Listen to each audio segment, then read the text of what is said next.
The media check looks for the display and camera qualities of the Samsung Galaxy S4. First we'll have a look onto the panel through a magnifier. Afterwards we compare the photos and videos with the S3 and HTC One. And last but not least, you'll have the chance to listen to the speakers, again compared to the S3 and HTC One. Here you look at a test image seen through a 6-fold magnifier. Have at first a look at the Galaxy S3 down left, where the image and especially the edges are very grainy because of the pentile matrix. The S4 above has also a panel with scattered subpixels, but at a way higher density. Besides the S4, you will find the HTC One with a classic LCD panel that comes with 3 subpixels per pixel, red, green and blue. More than 472 pixels are gathered on each inch, the highest value on all mobiles at the moment. Look at the tiny lines, they are displayed more clearly. In the down right corner you'll see the Sony Xperia Z, also with 5-inch Full HD panel and the same pixel density as the S4. But because of its LCD, the lines are drawn more precisely. And when you compare that to the one above, you see that the one has a clearer, sharper image. First we compare the photos to the predecessor, the Galaxy S3. Both pictures reduced to 50%.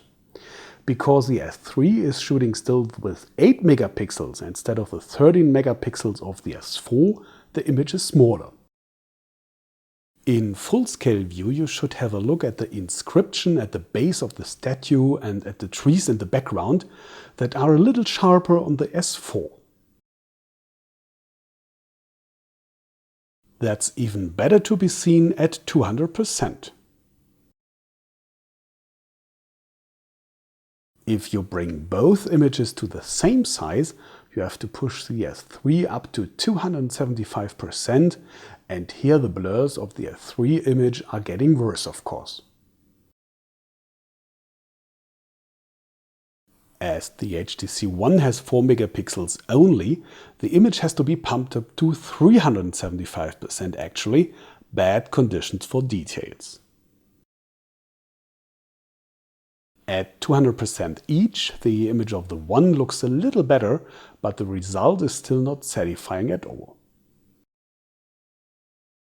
Even at full scale, the photo of the One can't convince. The trees in the background are really crisp, and you would have problems to read the inscription at the base of the statue. At same size, the One has no chance at all. A crystal clear victory for the Galaxy S4. Night shots have been made with a special night mode on all devices. There's no big difference between the S3 and S4. Both photos are very dark and grainy, typically for mobile images because of the small lenses that don't collect much light. But on the One, the pixels on the image sensor are bigger and catch 3 times more light, and that's what has a massive effect in dark scenes. The image quality isn't brilliant too, but at least you can recognize something. In the video department, again we compare the S4 to the S3 first. Both devices record clips in Full HD, so there's no need to resize the material. They only share the vertical image section. Both Samsungs decode video with about 17 megabit per second, but nevertheless there are differences, with an advantage for the S3. The S4 may have the crisper image, but around the details you see some grain and the clouds are covered with sometimes heavy compression artifacts. Let's hope that Samsung is fixing that with an update, and then the S4 might probably shoot the better movies. Like on the S3, the autofocus of the S4 is pumping every now and then, producing ugly pushes of the whole image. The One isn't really doing better, but at least you can fix the autofocus with an option, like in the clip below. That's why you can watch the videos of the One even on bigger screens, what's getting nasty with clips of the S4.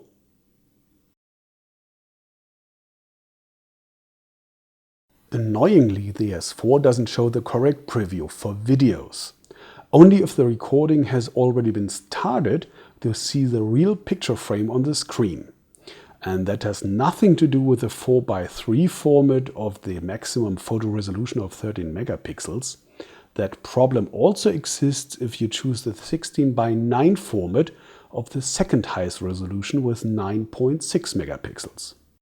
In addition, the lens of the S4 has a relatively high focal length, thus filming a narrow image section, what can result in missing some details. That's why the lens of the S3 with its shorter focal length has a greater appeal. Now the same sequence again, this time in comparison to the HTC One. The focal length of the One is even shorter and with that catching the most of the landscape. Moreover, the One has an optical image stabilizer that compensates shakes and moves of the hand and with that producing smoother clips. The bigger the screen you watch them on, the more you'll love that feature.